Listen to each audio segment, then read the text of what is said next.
"Get him off my dock." Isabel Kade said it without turning her head, the way you'd swat a fly. 9 words. She had no idea they'd just cost her company the one man alive who knew exactly where her father's ship went down. I'm Elias Mercer, and tonight's story starts on a grey Tuesday morning, on a private pier in Sable Harbor, with a 9-year-old girl watching a security guard's hand close around her father's arm. Wade Calloway didn't fight it. He shifted his dive bag higher on his shoulder and let the guard steer him toward the gate, past forklifts and containers streaked with rust. "Sir, you don't have clearance for this pier." "I had clearance 10 minutes ago," Wade said. "Talk to dispatch." Nobody talked to dispatch. Nobody checked the folder under his arm, labeled in handwriting 15 years old. Isabel was 30 feet away, mid-smile for a photographer from the trade paper, flanked by 2 board members who'd stopped meeting her eyes. Not since the shareholder call got moved up to Thursday. Not since the word acquisition started showing up in emails she wasn't copied on. She glanced over once. A man dripping salt water onto clean concrete. A little girl in rain boots 2 sizes too big, arms crossed the exact way her father's were. "Who let a dock worker bring his kid onto an active pier?" she said. Not really a question. Foster, her project manager, 11 months into a job that still made him flinch at her voice, waved the guard faster. Piper reached for her father's hand at the gate. Wade let her take it, his face doing the thing it always did, when stillness was the only thing left to hold on to. He didn't look back at Isabel. He didn't need to. "Ma'am," he said, low enough that only the guard heard it, "you're going to want that folder back before Thursday." Nobody heard him. The gate clicked shut.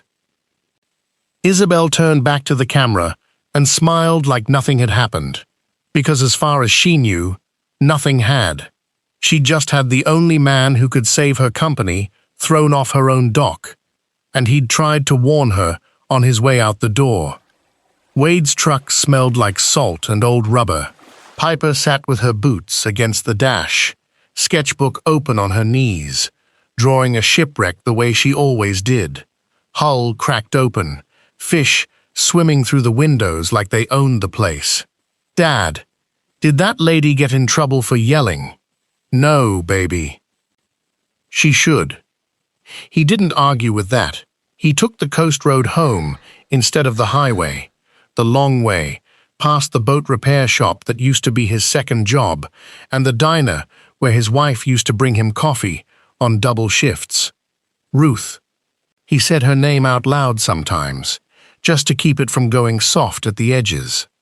They lived in a 2-bedroom rental 11 minutes from the harbor, the kind of house where the porch light flickered if you ran the dryer and the fridge at the same time. Wade dropped the folder on the kitchen counter without opening it. He didn't need to. He'd read the pages inside so many times the ink had started to blur where his thumb kept landing on the same line. 15 years of odd jobs, pipe inspections, hull surveys, the occasional insurance dive nobody wanted because the water was too cold or the wreck too deep. Nobody in Sable Harbor hired Wade Calloway for anything that mattered anymore. Not since his name got attached to a headline he never got to correct. He kept the clipping in a shoebox on the top shelf of his closet. Diver blamed for Meridian Star tragedy. Piper had found it once, back when she was 7, going through the box looking for a flashlight. "Why does it say your name like that?"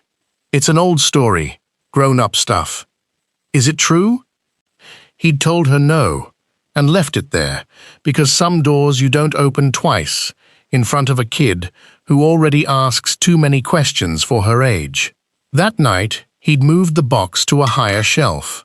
The one thing he never put away was small enough to fit in his palm, a little anchor pendant, tarnished silver, the clasp broken. He kept it in the front pocket of whatever jacket he was wearing that week, not because he wore it, but because 15 years ago a man named Holt had it around his neck when Wade found him, and there hadn't been anyone left on the boat to hand it to.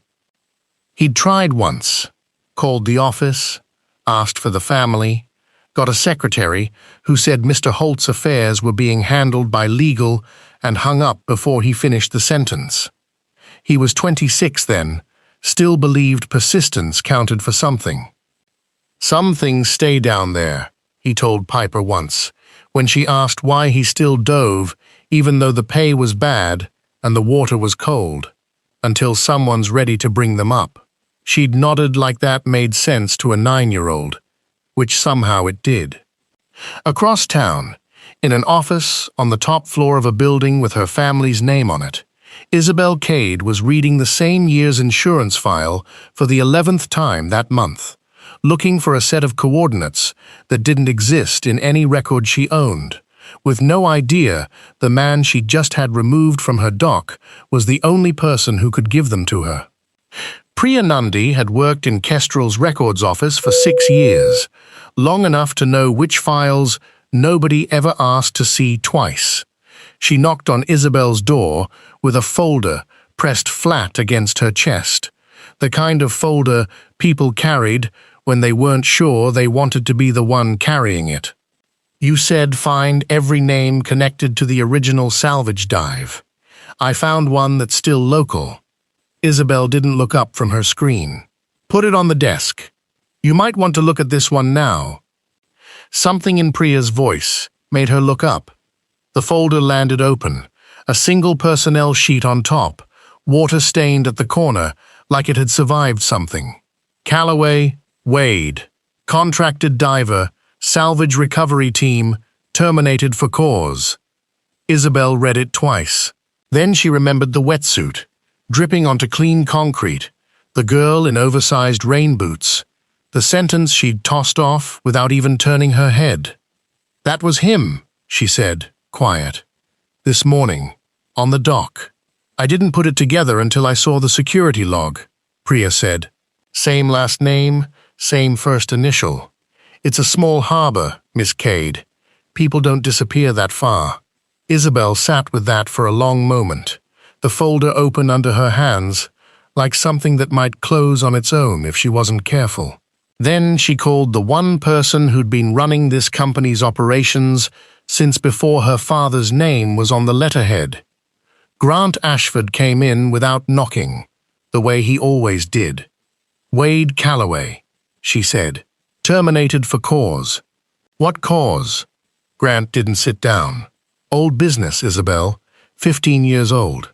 I don't remember the details, and I doubt you need them 4 days before the shareholder call. He was on the salvage team, the night my father's ship went down. A lot of men were on that team." Grant's voice stayed even, the kind of even that took practice. "Most of them weren't any good. That's why we don't work with him anymore.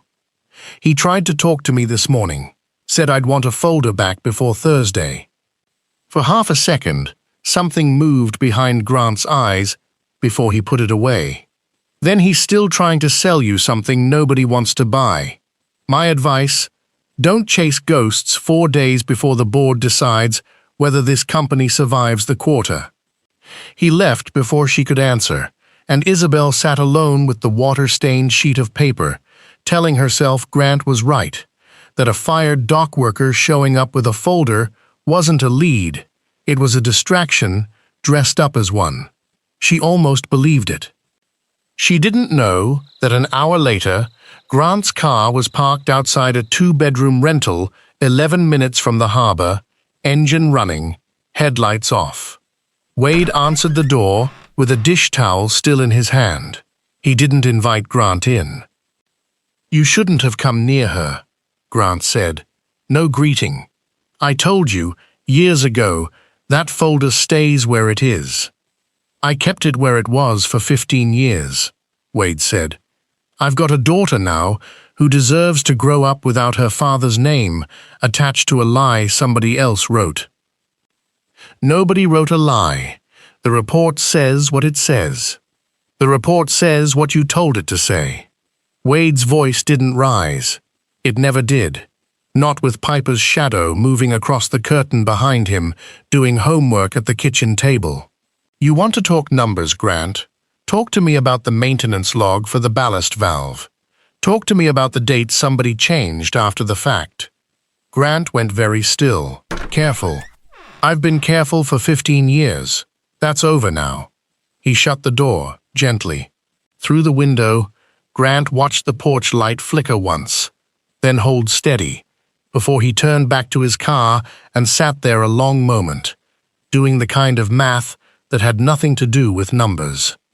By morning, Wade had made a decision he hadn't told anyone yet, not even Piper.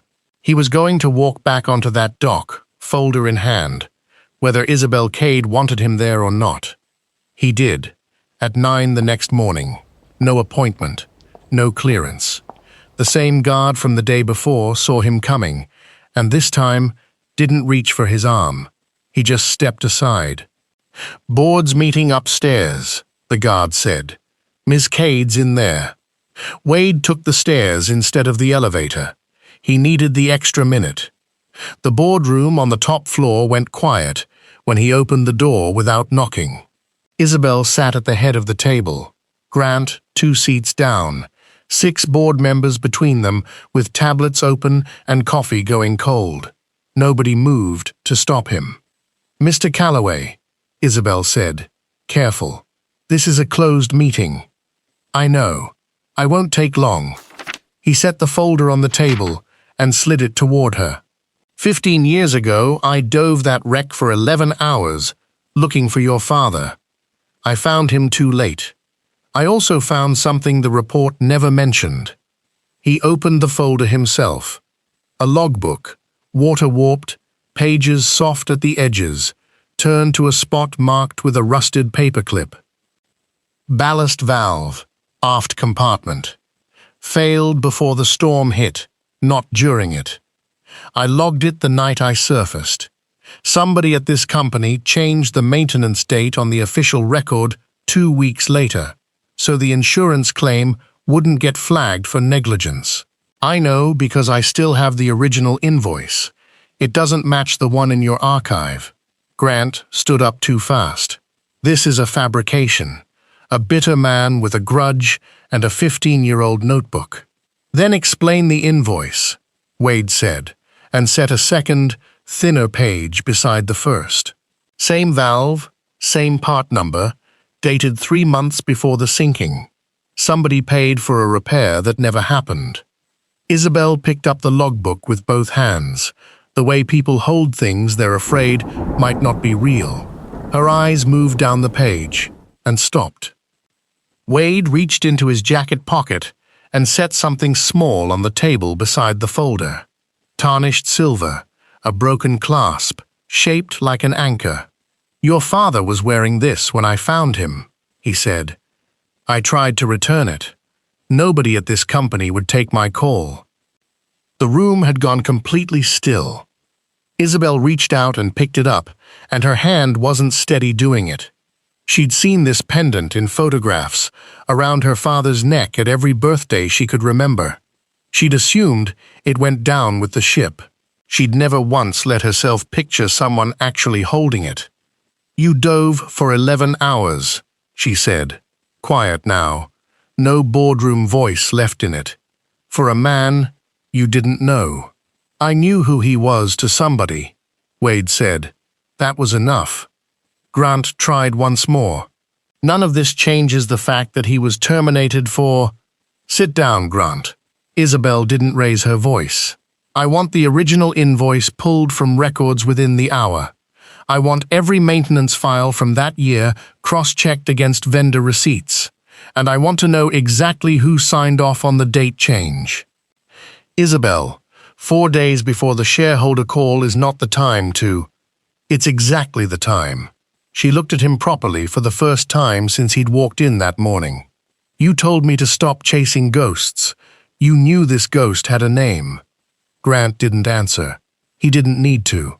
The color leaving his face answered for him, and 2 board members who'd sat through 11 years of his reports were already exchanging a look that meant his next conversation wouldn't be with Isabel at all.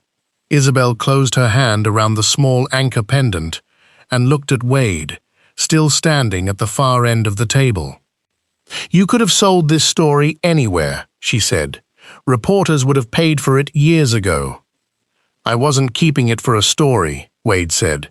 "I was keeping it until somebody was ready to hear it." For a moment, neither of them said anything else, and the room let them have it. Grant Ashford was gone from Kestrel by the end of that week, escorted out through the same lobby where he'd spent 11 years walking past people like he owned the floor under their feet. The invoice held up. The maintenance records held up. The insurance claim cleared within days, and the acquisition talk that had haunted every meeting since spring quietly disappeared from the agenda. Isabel called a press conference of her own, not for the good news photo Foster had planned weeks earlier, but for something he hadn't scripted at all. She stood at a podium on the same dock where a guard had once walked Wade Calloway off her property, and she said his name into a row of microphones, slowly, so nobody could pretend they'd misheard it. 15 years ago, this company let a good man take the blame for our own failure, she said. He kept the truth in a drawer for 15 years because nobody would listen. I'm listening now, and I owe him more than an apology. She offered Wade his old contract back, salvage consultant, full clearance, his name on the letterhead this time instead of buried under someone else's. He took it on one condition. Piper got to keep her rain boots on the dock whenever she wanted. Isabel laughed at that, the first real laugh anyone at Kestrel had heard from her in longer than most of them could remember. Months later, Wade stood at the same pier with Piper beside him, both of them looking out at grey water that didn't feel grey anymore. She had a new sketchbook, the old one full. This page showed a diver bringing something up instead of going down. "Is that you, Dad?" "That's me. What are you bringing up?"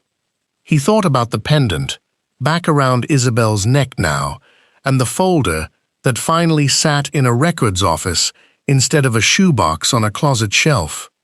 "Something that was ready to come up," he said. Piper nodded like that made perfect sense, the way she always did, and went back to drawing fish through the broken hull. "If you've made it this far, tell me in the comments who you'd bring to the surface after 15 years of silence. This is Elias Mercer, and I'll see you in the next one.